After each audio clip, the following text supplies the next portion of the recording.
Volunteering is an important activity that all people should get involved in. Some people do not feel the need to do so, but I think that is because they have not found the perfect fit for them. There are hundreds of different places to volunteer, but not every place is meant for everyone. Once you find the place that fits you, you will go back time and time again. For me, I discovered a volunteer opportunity that fit my personality and interests with animal shelters. I learned about volunteering at animal shelters my freshman year of high school at a leadership conference, where a guest speaker told me about how and why I should volunteer.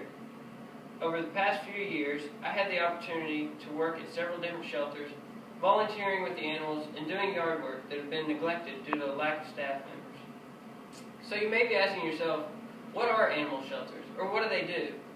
Well, animal shelters are today's version of a pound. To many, the word pound has a negative connotation, so the new term depicts a more welcoming center that treats their animals well and makes sure they are cared for. Animal shelters are places that stray, lost, abandoned, or surrendered animals are brought to be cared for. Some shelters even take in animals that were on death row at pounds around the state to prevent them from being killed while still in good health. These animal shelters care for these animals and try to make them feel like they are a part of a family. They feed the animals, bathe them, groom them, perform surgeries, and even put them up for adoption when they feel they are ready for a new home.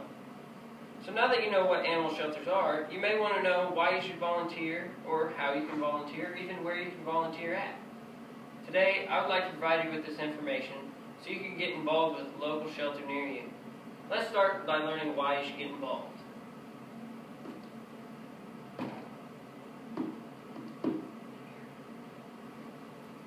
There are many different reasons to volunteer at animal shelters, and they go way beyond personal gain. Volunteering helps out the owners, for one, because most animal shelters work off a small budget. They are only funded by donations and events that provide money for the shelters, and their adoption prices are low, so they don't have much money to pay for employees and such. So the more volunteers they have, the less manual labor the employees have to perform, and this allows them to perform more important jobs such as surgeries, rescue missions for injured animals, or even to talk to customers about adopting a new pet. It also makes the animals happy to have people to play with. Since they spend most of their days in a cage, the more volunteers they have, the more they can get out and have fun with the humans. This also allows them to get out and get exercise. The people can take them outside on a leash or free range and allow them to run around and get a little bit of exercise while they can. It also makes the animals feel like they belong to a family, even if it is just for a short while, because animals, like humans, feel when they are loved and cared for and feel like they are a part of a family. Volunteers can also help the animals with their social skills, once again just like humans interacting with other humans. The human interaction increases socialization among the animals and makes them more friendly, thus increasing their odds for adoption, because no one really wants the shy dog. They want the one that comes running up to them when they walk in the building.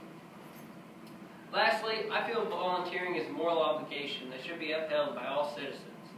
It gives back to the community and the people working hard to try and survive and make ends meet while they are working at some place like an animal shelter. And honestly, it'll make you feel good as a person, knowing that you did something for someone else and not asking for anything in return. So now that you know why to get involved, here are some ways to get involved.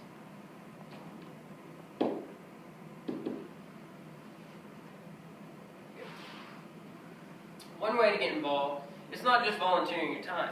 You can make donations to help out the animal centers. You could donate money of any type, and they would gladly accept. Or, more importantly, you could donate items such as pet food, cleaning supplies, yard work tools, pet beddings, collars, leashes, or toys for the animals. You could even collect donations at a local organization such as your church. One day you could have all the members of the church bring in items or money, and then later that day you could take it over to the animal shelters to donate. Or you could do the most important thing and volunteer yourself in your own time, because nothing is more useful to an animal shelter than having an extra set of hands around for work. If you do not have time yourself, suggest it to a friend, or even go with a group of friends. That way you don't have to work alone. If you want to make it a family event, take your family along one day and just make a day of it.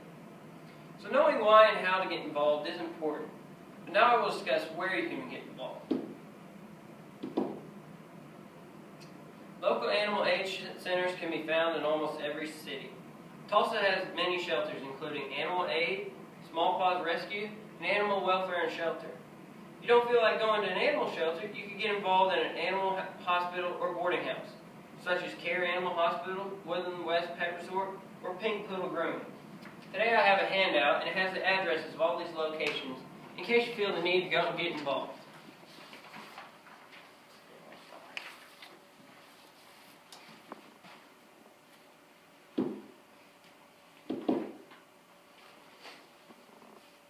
So whether you volunteer your time, money, or even just suggest it to a friend, there are plenty of ways to get involved at animal shelters who could use some extra hands. It will not only make you feel good when you volunteer, but the animals you help will also feel like they are loved and a part of a family.